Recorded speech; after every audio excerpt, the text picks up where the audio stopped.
यदा धर्मस्य ग्लानिर्भवति भारत, अख्खी गीता तोंडपाठ म्हणण्याचा शक्ती आणि तेवढं आम्हाला पण शिकवलंय आमच्या आई वडिलांनी.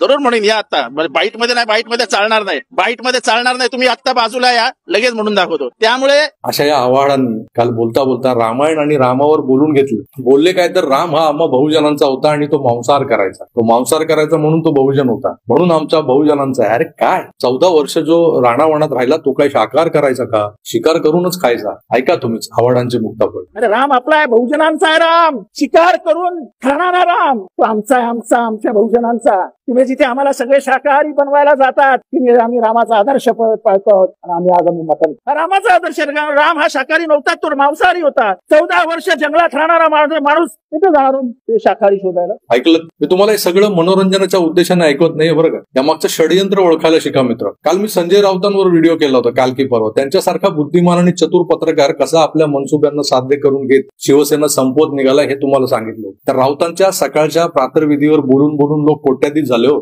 पण त्यामागचं षडयंत्र कोणाला दिसलं? महाराष्ट्राची परंपरा आहे. इथल्या विविधतेनं नटलेल्या परंपरेला आपल्या अंगी बांधून घेत इथले लोक गुन्ह्या गोविंदाने राहत असतात. पण काही समाजकंटक समाजद्रोही लोक उगाच कुठल्या तरी विषयाचा अवडंबर माजून या समाजात जातीपाती धर्माधर्मात वितुष्ट आणण्याचं काम करत असतात. यात एक जमात आघाडीवर आहे ज्यांच्या मेंदूंवर बामसेफी संस्कार झालेले आहेत अशी एक विचारवंत जनतांची पिलावळ महाराष्ट्रात मोठ्या प्रमाणात फोफावलेली. समाजातल्या अशा वर्गाला हे भारताचा नवा इतिहास शिकवत असतात. धर्म कशाला म्हणतात याच्या नव्या व्याख्या सांगत असतात. सांगा, जरूर सांगा. तुम्हाला तुमच्या धर्माचा प्रचार करायचा असेल तर जरूर करा, पण हिंदू धर्मावर सनातन धर्मावर चिखलफेक करणं हा त्यामागचा छुपा नव्हे तर उघड अजेंडा का असतो हे मात्र मला आजवर समजलेलं नाही या लोकांचं. तुमचा धर्म जगातला सगळ्यात चांगला धर्म, सगळ्यात श्रेष्ठ धर्म आहे, मग त्याचं गुणगान करा की. उगाच मनुस्मृती, मनुवादी, वर्णव्यवस्था आणि इतर फुकाच्या कुरापती काढून हे लोक हिंदूंना बदनाम करत असतात. आता कुठे हो मनु प्रचलित आहे मनुवाद, मनुस्मृती? तर त्यांचा रोग हिंदू देवी देवतांच्या नालस्तीकडे अधिक असतो. या विचारधारेचे अनेक नेते, स्वयंघोषित नेते महाराष्ट्रात आबाळ हेपलत बोंबलत फिरत असतात. अलीकडच्या 31 डिसेंबर 1 जानेवारी या तारखांना जरा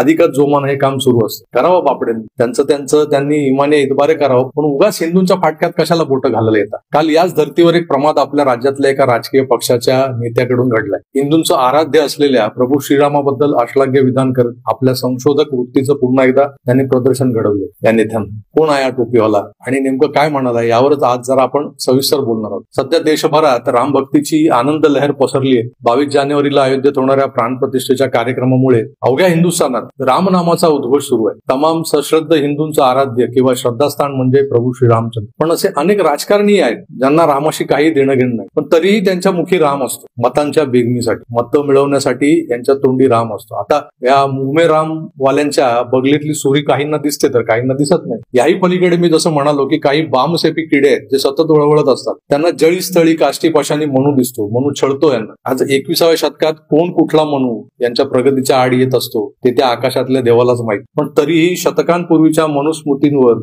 आग पाखड हा यांचा धंदा आजही तेजीत आहे. याच विचारधारेचे एक जहाल प्रॉडक्ट असं ज्यांच्याबद्दल म्हटलं जायचं त्या आमच्या सुषमा अक्का. या बाई ज्या पद्धतीने हिंदूंच्या धार्मिक भावनांना पायदळी तुडवायच्या, अगदी जाहीर सभांमधून तुडवायच्या, हे आपण पाहिलंय. अक्कांचं ते आई बसली वालं फेमस प्रहसन महाराष्ट्रात भलतच गाजलं होतं आणि ते नंतर त्यांच्याच कसं बोकांडी बसलं हेही आपण पाहिलं. त्यानंतर त्यांनी त्या थरथरत्या हातांनी तलवार पकडणारा ठाकरे, दहीहंडीच्या खालच्या थरात उभा केलेला अय उद्धव आणि वर चढलेला आदित्य, लंकेत उडून गेलेला मारुती, वरळीला केलेला लुंगी डान्स, वणक्कम वरळी हे सगळं महाराष्ट्र आणि मराठी माणूस बघत होता, बघितलेलं आहे आणि विसरलेलं नाही. हे सगळं राजकीय स्वार्थापोटी मिंदे झालेले उद्धव ठाकरे मात्र विसरले असते, मराठी माणूस विसरणार. आणि बाळासाहेबांचा सच्चा शिवसैनिक या अक्काची ती मुक्ताफळं कधीच विसरणार. आय बसली म्हणणारी ही बाय नंतर त्याच आईच्या दारी परडी घेऊन गपगुमान उभी दिसली. वारकऱ्यांच्या सेवेसाठी पोळ्या काय लाटत होती, वैजनाथाच्या पिंडीवर जलाभिषेक काय करत होती. घरचा वैजनाथ मात्र सुखाच राहिला कायमचा. मी आमचे दाजी वैजनाथ वाघमारेंबद्दल बोलतोय.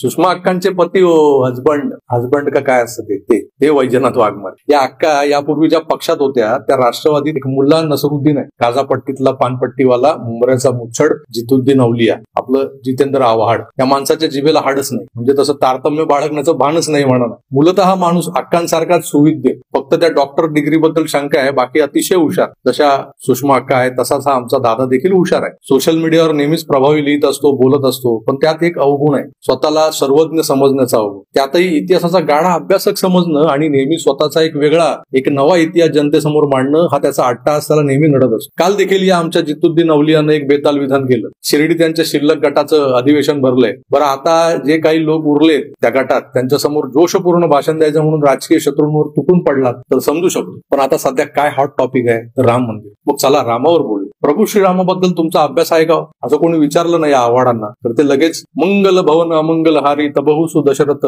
अभिरबिहारी असं काही बाई ते रामानंद सागरकृत रामायणातलं ते पद ऐकवतील. खरं तर हे पद तुलसीदासांचं आहे, पण आपल्यालाच काय अवघ्या भारताला हे पाठ कसं झालं तर रामानंद सागर यांच्या रामायण सिरियलमुळे. आणि आव्हाड याच्या पलीकडे जाऊ शकत नाही. मागे ते यदा यदा ही धर्मस्याचं विडंबन करून बसले होते. जर तुम्हाला आठवत असेल तर एकदा आठवून बघा. संविधानाने त्याला एक ठेवलेला आहे आणि त्यामुळे गीतेच्या आधारावरती जर राजकारण करत असतील तर त्यांच्यापेक्षा जास्त गीता मला तोंडपाठ आहे. यदा यदा असी धर्मस्य ग्लानिर्भवति भारत, अख्खी गीता तोंडपाठ म्हणण्याचा शक्ती आणि तेवढं आम्हाला पण शिकवलंय आमच्या आई वडिलांनी.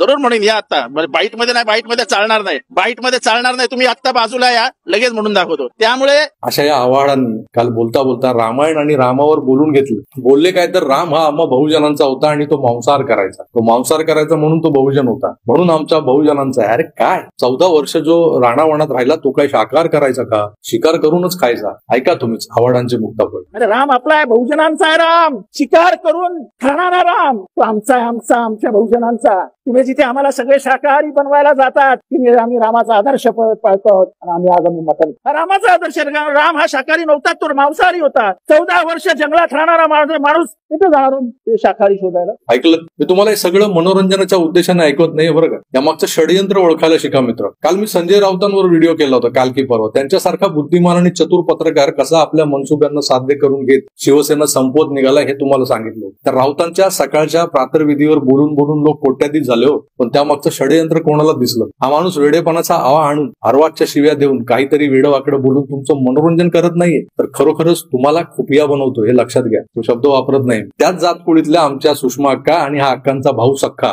जितुद्दीन अवलिया काय तर म्हणे राम मांसाहार करायचा आणि मांसाहार करायचा म्हणून राम बहुजनांचा आहे. अरे तो जगन्नियंता आहे, तो बहुजनांचाच आहे, अभिजनांचा देखील आहे. राम हा भटा बामणांचा असं कोणीच बोलत नाही. आणि तसं नसताना हा कांगावा कशाला, कशासाठी? रामावर कोणी शिक्का मारलाय का की राम हा एका विकसित समाजाचा आहे? काय साध्य करायचं आवड तुम्हाला? आणि कुठल्या सरकारनं फतवा काढलाय शाकाहार अनिवार्य करण्याचा? कोण सांगतंय की भारतात राहायचं तर शाकाहारच करावा लागेल? कुठल्या वर्तमानपत्रात ही बातमी आली? कुठल्या चॅनेलने जाहीर केलंय की शाकाहार अनिवार्य आहे, मांसाहारावर बंदी आहे?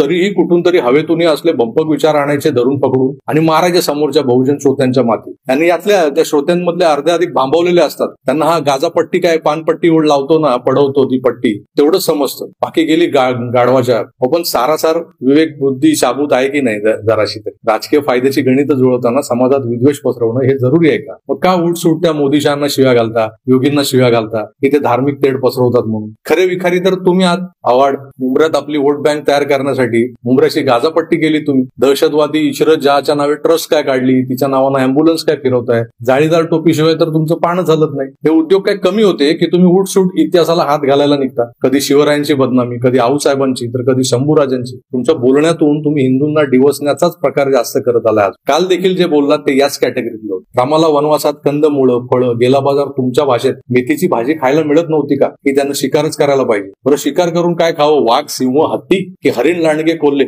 काय राव आव्हाड, तुम्ही मुंबऱ्यात मस्तपैकी रान बिर्याणी हाणता, तंदुरी चिकन तंदुरी तोडता, पाया सूप ओरपता, पण हे सगळं मुंबऱ्यात सहज उपलब्ध आहे. जंगलात कोणता बिस्मिल्ला कॅटरर्स बसलाय बिर्याणीचं टोप घेऊन 100 रुपया प्लेट? की कोणता सय्यद उस्मानचा तंदूरचा ठेला आहे दंडकारण्यात? हा माणूस आपलं वाचन दांडगाय असं स्वतःच सांगत फिरत असतो. असेल पण याने रामायण वाचलंच नसावं. कारण रामायणाला एक महाकाव्य म्हणून जरी वाचलं तरी त्यातलं रामाचं पात्र कसं होतं, का लोक त्याला मर्यादा पुरुषोत्तम म्हणतात हे आव्हाडांना समजलंच. रामामधले गुण समजून घेता आले असते. एकपत्नी एकवचनी आपल्या शत्रूच्याही विद्वत्तेचा सन्मान करणारा, त्याच्या शिवभक्तीला वंदन करणारा असा हा संस्कारी आणि तेवढाच पराक्रमी राजा होता राम, ज्यानं भारतात खऱ्या अर्थानं लोकशाहीची बीजं रोवली. आपल्या प्रजेतल्या एका सामान्य पर्यटानं सीतेवर प्रश्नचिन्ह उभं केलं म्हणून रामानं सीतेलाही अग्निपरीक्षा द्यायला. पित्याच्या वचनासाठी राजपाट त्यागून जो 14 वर्ष वनवासात गेला त्या राजाच्या अंगी अंगी असणारे जे गुण आहेत हे रामायणात ठाई ठाई लिहिलेले आहेत.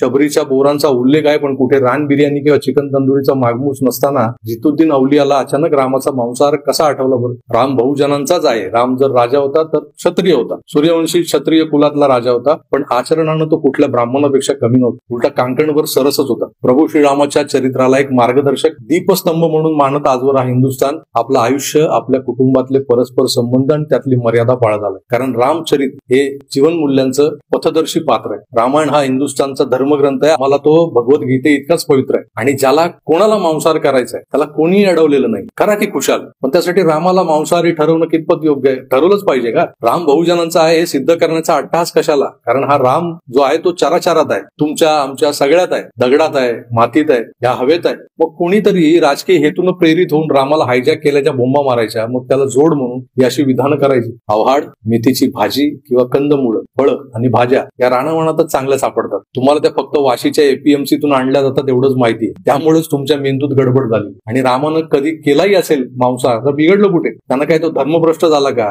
त्यानं तो आम्हा हिंदूंच्या मनातून उतरलाय का? कारण हिंदू काही 100% शाकाहारी नाही. जो मांसाहार करतो तोही हिंदू आहे आणि जो करत नाही तोही. उगाच या आहाराच्या सवयींशी धार्मिक भावनांना का जोडायचं? पण मित्र, मी जसं म्हणालो ना, यामागचं षडयंत्र लक्षात घ्या. यांच्या पोटात दुखतंय काय तर गोहत्या बंदीचा कायदा. हा गोहत्या बंदीचा कायदा यांना डासतोय. यांच्या भाईबंधांचं, जाळीदार टोपीवाल्यांचं नुकसान होतंय ना. खायलाही मिळत नाही आणि विकायलाही. खरं दुखणं हे आहे. तेव्हा शाकाहार, मांसाहार किंवा राम काय खायचा हे सगळं कॅमोफ्लाज. त्याच्या आडून खरा अजेंडा राबवायचा आहे, रेटायचा आहे. अजेंडा ओळखा. हे अतिशय हुशार आणि धूर्त काव्यबाज बनेल राजकारणी आहेत. संजय राऊत असोत, सुषमा अक्का असोत की त्यांचा भाऊ सख्खा जितुद्दीन औलिया, सगळे धूर्त आहेत. राम मंदिराच्या सोहळ्याच्या पार्श्वभूमीवर जनमन प्रक्षुब्ध करून समाजात तेढ निर्माण करण्याचा हा डाव आहे ना, तो ओळखा. आता हिंदू मुस्लिमांना थेट भिडवता येत नाहीये ना. हे पाहिल्यावर बहुजन अभिजन असा वाद निर्माण करण्याचं षडयंत्र आहे. हा डाव हाणून पाडलाच पाहिजे. त्यामुळे हिंदूंनी आपला सत्सद विवेक जागृत ठेवायला हवा. बस एवढंच करा. आता यावर जास्त बोलणं पण त्यांच्या उद्देशाला खतपाणी घालण्यासारखं. त्यामुळे मी इथेच थांबतो.